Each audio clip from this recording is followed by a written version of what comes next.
On a Sunday afternoon in September 2023, an estimated 45 million Americans placed a bet on an NFL game. Not in a back room. Not illegally. On their phones. Legally. Through apps that sent them push notifications before kickoff, during halftime, and at every commercial break in between. The average bet was not placed by a professional gambler. It was placed by a 34-year-old man watching football on his couch, who had received a notification offering him a free $50 bet if he signed up that morning. He signed up. He placed the free bet. He won. He placed another bet with his own money. He lost. He placed another to recover the loss. By the time the final whistle blew, he had spent $260 he had not planned to spend when he woke up that morning. The app sent him a notification the following Sunday.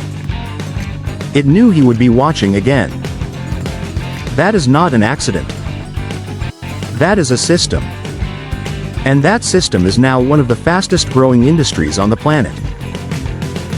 The global sports betting market was valued at approximately $83 billion in 2023. It is projected to cross $180 billion by 2030. That growth rate, more than doubling in 7 years, makes it one of the most aggressively expanding industries in the history of consumer finance. And almost none of that expansion happened by accident. Let us go back to 2018. Because that is the year everything changed. For decades, sports betting in the United States was almost entirely illegal outside of Nevada. A federal law called PASPA, the Professional and Amateur Sports Protection Act, had prohibited it since 1992. The reasoning was straightforward. Sports betting threatened the integrity of games. It created incentives for match fixing. It was considered fundamentally incompatible with professional sport. Then in May 2018, the United States Supreme Court struck down PASPA in a case brought by the state of New Jersey. The ruling gave individual states the right to legalize and regulate sports betting as they chose. Within 5 years, 38 states had legalized online sports betting. The industry went from zero to tens of billions of dollars in annual revenue in less time than it takes most companies to finish a product launch. The sports leagues, the same organizations that had lobbied for PASPA for decades on integrity grounds, pivoted almost immediately. The NFL, the NBA, the MLB all signed partnership deals with sports betting platforms. Their stadiums now carry betting company logos. Their broadcasts now include live odds. Their apps now link directly to betting platforms. The integrity concern did not disappear. It was quietly reclassified as someone else's problem. Now let us talk about how sports betting odds actually work. Because this is where the comfortable story about entertainment and fun starts to reveal its underlying architecture.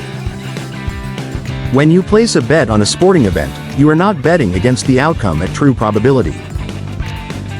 You are betting against odds that have been carefully engineered to guarantee the bookmaker a profit regardless of the result.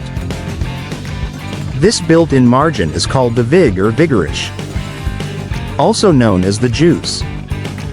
On a standard two-outcome bet, like a football game, a bookmaker might offer odds that imply a combined probability of 105 or 110%. Which is mathematically impossible. You cannot have two outcomes whose probabilities add up to more than 100%. That extra 5 to 10% is the bookmaker's guaranteed margin. It is extracted from every single bet placed, on every single game, every single day, regardless of who wins. On a $100 bet at standard American odds, the house edge in sports betting is typically between 4 and 8%. Smaller than a slot machine. But sports bettors bet far more frequently, on far more events, with far more emotional investment in the outcome. Frequency multiplied by margin multiplied by emotional decision-making equals a very predictable mathematical result. The bettor, on average, loses. Consistently. Over time. Without exception. The only question the industry... In 2023, a major American professional sports league signed a collective group of official sports betting partnerships worth a combined $3 billion over several years. The same league, a decade earlier, had testified before Congress that sports gambling was an existential threat to the integrity of athletic competition and must remain illegal. The threat did not change. The revenue did. This is not cynicism. This is a documented institutional position reversal driven entirely by financial incentive. And it happened across virtually every major professional league in the United States, the United Kingdom, and Australia within roughly the same 5-year window. The sports integrity argument did not disappear. It got quietly subordinated to the monetization argument. And the leagues, to their credit, at least stopped pretending otherwise. Now let us talk about what the sports betting industry data actually shows about who is betting and what is happening to them. The American Gaming Association, which represents the betting industry, reports that approximately 73 million Americans bet on sports regularly.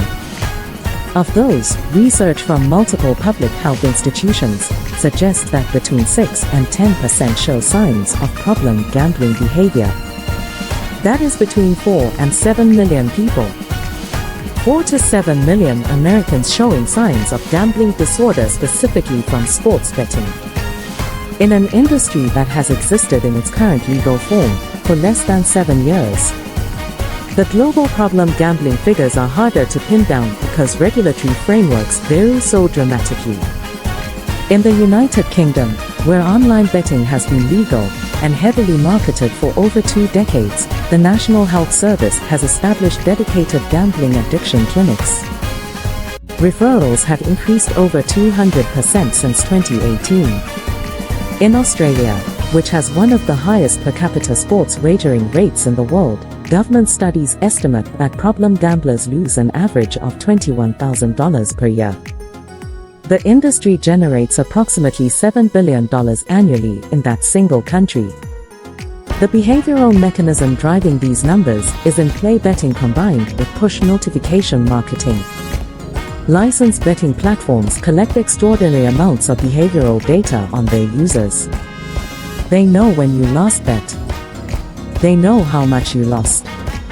They know that a personalized offer sent 30 minutes after a loss has a statistically higher conversion rate than a generic promotion. This is not speculation.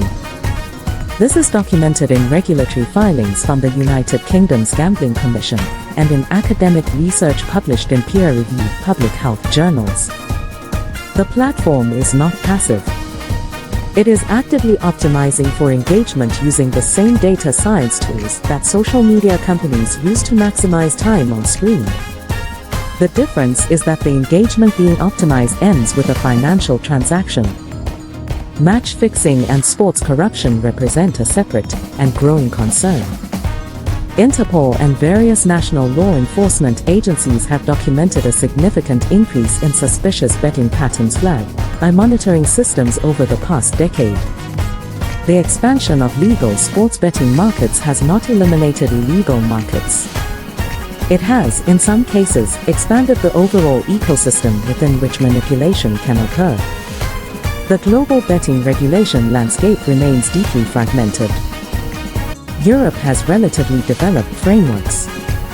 Asia, which represents the largest volume of sports wagering on Earth, operates largely through informal and illegal markets that dwarf the legal ones. The illegal Asian betting market is estimated at between $500 billion and $1 trillion annually. Those are numbers that no regulator anywhere is fully equipped to address. So here is the full picture. A $230 billion legal industry, built on a mathematical structure that guarantees the operator profits, expanding through technology that eliminates friction and maximizes impulse decisions, generating significant addiction rates in its user base. endorsed and financially partnered with the leagues and broadcasters whose content it depends on, operating alongside illegal markets many times its own size, and regulated differently in every country, which means the least regulated version always captures the most volume. The sports are still being played. The athletes still compete. The games still matter to the people watching them. But somewhere between the opening whistle and the final score, the game became something else for a growing number of people watching it. It became a financial instrument, with the fan as the underlying asset.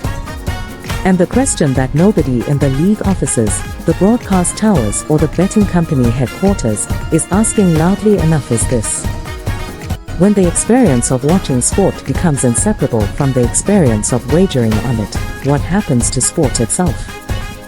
And when the industry that profits from that fusion also funds the research that studies its harms, who exactly